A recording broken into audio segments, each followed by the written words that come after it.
সবাইকে স্বাগত জানাচ্ছি সিএমজি বাংলার সাপ্তাহিক আয়োজন সবুজ পৃথিবী অনুষ্ঠানে। কৃষিভিত্তিক এই আয়োজনের পুরো সময় আছি আমি আফরিন মিম। কৃষি উৎপাদন আর পরিবেশ বান্ধব নানা ঘটনার ৭-১৭ নিয়ে আমাদের আয়োজন সবুজ পৃথিবী।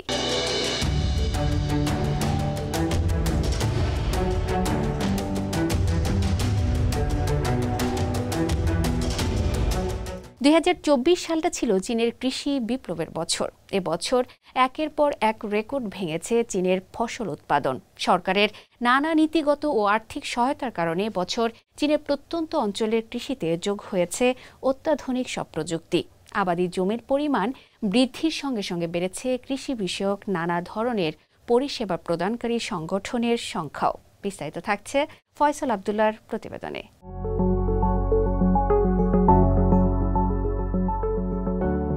২০২৪ সালের শুরুতে লক্ষ্যমাত্রা ছিল ৬৫,০০০ কোটি কেজি শস্য উৎপাদনের।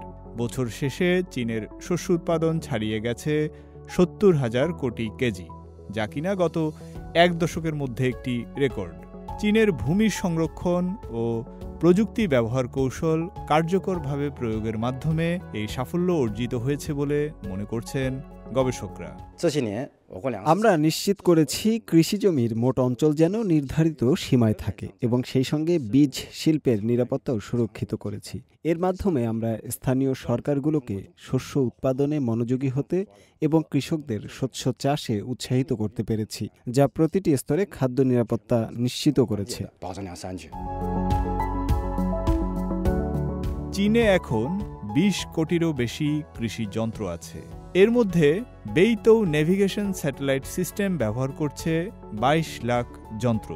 আবার বছরের শেষ প্রান্তে দেখা গেল চীনের রোপণ, চাষ ও ফসল তোলার ৭৪% কাজই হচ্ছে যান্ত্রিক উপায়ে। একই সময়ে চীন জুড়ে গড়ে উঠেছে ২২ লাখেরও বেশি কৃষি সমবায় এবং প্রায় ৪০ লাখ পারিবারিক খামার। চীনের ১০,৯০,০০০ কৃষি পরিষেবা সংস্থা বছরে ৯,৪০,০০,০০০-এরও বেশি কৃষককে সেবা দিচ্ছে, যারা কিনা ১৪ কোটি হেক্টরের বেশি জায়গা জুড়ে কাজ করছে। সদ্য বিদায় নেওয়া ২০২৪ সালে চীনের আধুনিক কৃষি ও গ্রামীণ এলাকার উন্নয়নে সরকারের নীতি এবং বিজ্ঞান ও প্রযুক্তি সবচেয়ে গুরুত্বপূর্ণ ভূমিকা পালন করেছে। উচ্চমানের কৃষি জমির তত্ত্বাবধানে নতুন পদ্ধতি এবং প্রযুক্তি ব্যবহার করা হচ্ছে। ফসলের মান পর্যবেক্ষণে ব্যবহার বেড়েছে স্যাটেলাইট, ড্রোন ও সেন্সর প্রযুক্তির। আবার কক্ষপথ থেকেও জমি পর্যবেক্ষণ করা হচ্ছে চীনে। সেই সঙ্গে জমিতে নানা ধরনের সেন্সরের ব্যবহারও বেড়েছে। ২০২৪ সালে চীনের গ্রামীণ কৃষির ব্যবসায়িক মডেলেও এসেছে পরিবর্তন। বিদায়ী এ বছরে আরও বেশি স্থানীয় পণ্যকে ট্রেন্ডি পণ্যে রূপান্তর করা হয়েছে। ওই বছর চীনের গ্রামাঞ্চলে প্রতিদিন গড়ে ১০ কোটিরও বেশি পার্সেল লেনদেন হয়েছে, যার বেশিরভাগই ছিল কৃষি সংক্রান্ত। ২০২৪ সালে চীনের অর্থনীতিতে কৃষি পর্যটনও আয়ের একটি বড় খাতে পরিণত হয়েছে। ৫ লাখ গ্রামীণ পরিবার এখন কৃষি ও গ্রামীণ পর্যটনে জড়িত, যার হাত ধরে বছরে ৩০০ কোটিরও বেশি পর্যটক আসছে চীনের প্রত্যন্ত অঞ্চলে। আর এতে গত বছর আয় হয়েছে ৮৪০ বিলিয়ন ইউয়ানেরও বেশি। ফয়সাল আব্দুল্লাহ, সিএমজি বাংলা। চীনের ফুজিয়ান প্রদেশে মূল ভূখণ্ড ও তাইওয়ানের মধ্যে ক্রস ট্রেড কৃষি সহযোগিতা নিয়ে সম্প্রতি চাংচৌ সিটিতে দুটি কৃষি মেলা অনুষ্ঠিত হয়েছে। ক্রস ট্রেড মডার্ন এগ্রিকালচার এবং ক্রস ট্রেড ফ্লাওয়ার এক্সপো নামে দুটি মেলার আধুনিক কৃষি প্রযুক্তি প্রদর্শিত হয়। বিস্তারিত থাকছে শান্তা মারিয়ার প্রতিবেদনে।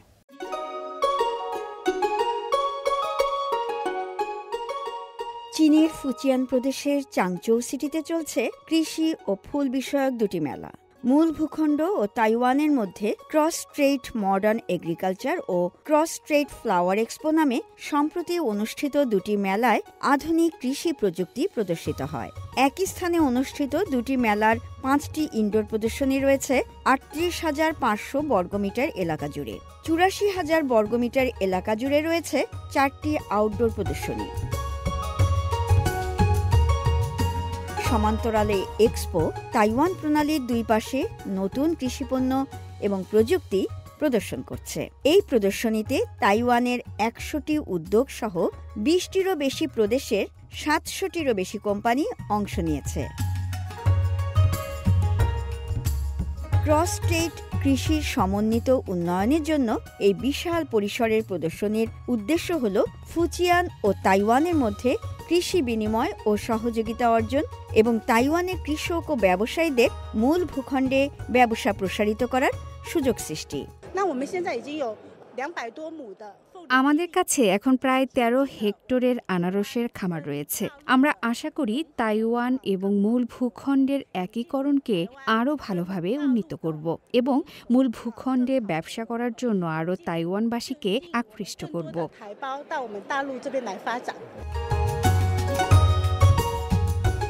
এই এক্সপোতে ক্রস ট্রেড বাজার গবেষণা, ক্রস ট্রেড যুব বিনিময় এবং ক্রস ট্রেড কৃষি প্রযুক্তি বিনিময় কার্যক্রম অনুষ্ঠিত হয়। আমরা এক্সপোর উদ্দেশ্যের উপর নিবিড়ভাবে মনোযোগ দিয়েছি এবং ক্রস স্টেট এক্সচেঞ্জ এবং সহযোগিতার নতুন অর্জনগুলো প্রদর্শন করার চেষ্টা করেছি। আমরা আশা করি নতুন জাত, নতুন প্রযুক্তি এবং ভালো প্রকল্প আমদানি করব এবং আমাদের উচ্চমানের কৃষি পণ্য এবং সবুজ উন্নয়ন রপ্তানি করব। আয়োজক এবং অংশগ্রহণকারীদের মতে তাইওয়ান প্রণালীর দুই তীরের কৃষিতে সহযোগিতার দিগন্ত আরও প্রসারিত হচ্ছে এই ধরনের প্রদর্শনীর মাধ্যমে। শান্তা মারিয়া, সিএমজি বাংলা। চীন টানা ৩৫ বছর ধরে বিশ্বের বৃহত্তম জলজ পণ্য উৎপাদনকারী দেশ। গেল বছরে এই দেশের জলজ পণ্য উৎপাদনের পরিমাণ দাঁড়িয়েছে ৭১.১৬ মিলিয়ন টনে। কয়েক দশক ধরে জলজ পণ্য উৎপাদনে বিশেষ উদ্যোগ নিয়েছে দেশটি। বিস্তারিত প্রতিবেদনে।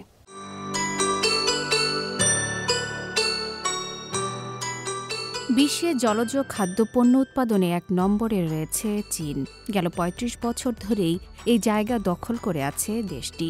মৎস্য খাতের আধুনিকীকরণের ফলেই এই সফলতা ধরে রেখেছে দেশটি। সম্প্রতি চীনের কৃষি ও গ্রামীণ বিষয়ক মন্ত্রণালয়ের প্রতিবেদনে উঠে এসেছে এ তথ্য। সরকারি তথ্য বলছে দেশটির মোট জলজ খাদ্যপণ্যের উৎপাদন ২০২৩ সালে ৭,১১,৬০,০০০ টনে পৌঁছেছে। এছাড়া জলজ খাদ্য সমৃদ্ধ অঞ্চলে সামুদ্রিক দূষণ নিয়ন্ত্রণ করে খাদ্য উৎপাদন করছে দেশটি। আর এখান থেকে ৮,৭০,০০০ টন জলজ খাদ্য উৎপাদন করছে চীন। চীন পুকুরে জলজ খাদ্য উৎপাদনের পরিবেশ আরও উন্নত করেছে। পাশাপাশি শীতল জলের মাছ, ধানের ক্ষেতে মাছ চাষ এবং প্রাকৃতিক উৎস থেকে মাছ সংগ্রহের নানা মডেল তৈরি করেছে। এতে বেড়েছে মাছ আহরণও। বর্তমানেও ১ দশক আগে চীনে জলজ চাষের খাদ্য উৎপাদন ও বন্য মাছ শিকারের অনুপাতে বেশ পার্থক্য লক্ষ্য করা যায়। ১ দশক আগে যেখানে উৎপাদনের অনুপাত ছিল ৭৫:২৫ আর এখন ৮২:১৮ গিয়ে পৌঁছেছে, যা জলজ চাষের উৎপাদন বিশ্বব্যাপী মোট উৎপাদনের প্রায় ৬০%।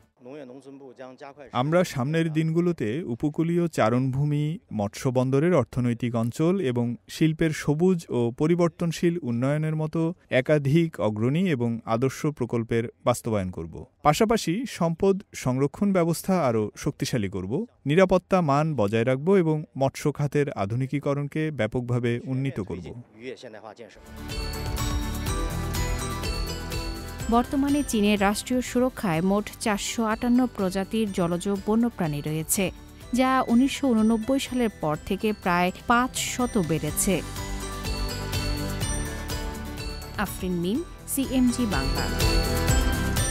চীন ইকুয়েডরের মধ্যে মুক্ত বাণিজ্য চুক্তি কার্যকর হওয়ার পর থেকে চীনে ইকুয়েডর থেকে আমদানি করা ফুলের পরিমাণ ব্যাপকভাবে বৃদ্ধি পেয়েছে। এই চুক্তির ফলে দুই দেশের মধ্যে যেমন বেড়েছে বাণিজ্যিক সুবিধা, তেমনি ফুলের উপর শুল্ক কমে যাওয়ায় চীনের বাজারে আরও সাশ্রয়ী মূল্যে পাওয়া যাচ্ছে ইকুয়েডরের ফুল।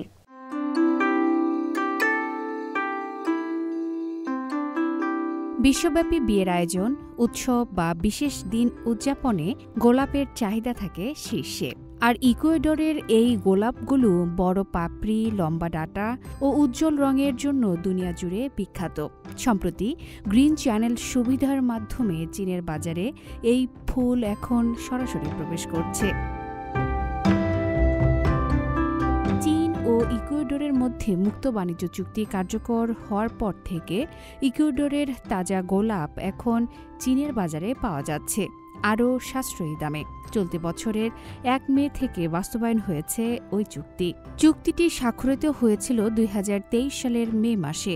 এর আওতায় দুই দেশের প্রায় ৯০% পণ্য থেকে শুল্ক প্রত্যাহারের ঘোষণা দেওয়া হয়।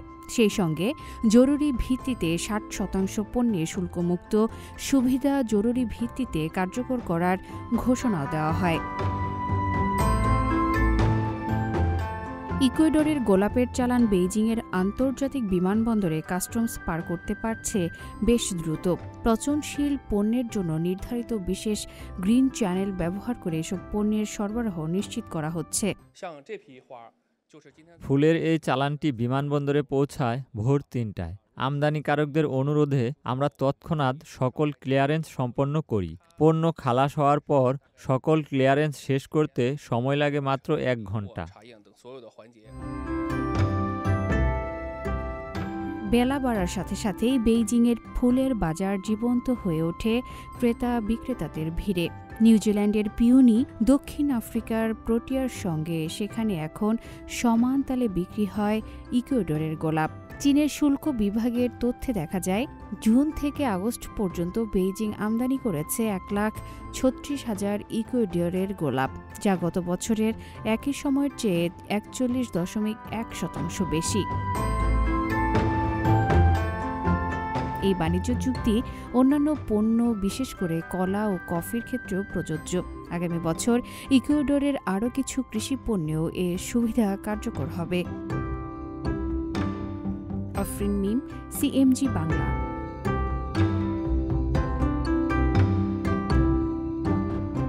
দিন দিন সমৃদ্ধ হচ্ছে চীনের মৎস্য সম্পদ। বিশেষ করে উপকূলীয় অঞ্চলে মৎস্য সম্পদের পরিমাণ দাঁড়িয়েছে ১ কোটি টনে। সম্প্রতি এক প্রতিবেদনে উঠে এসেছে এ তথ্য। বিস্তারিত প্রতিবেদনে।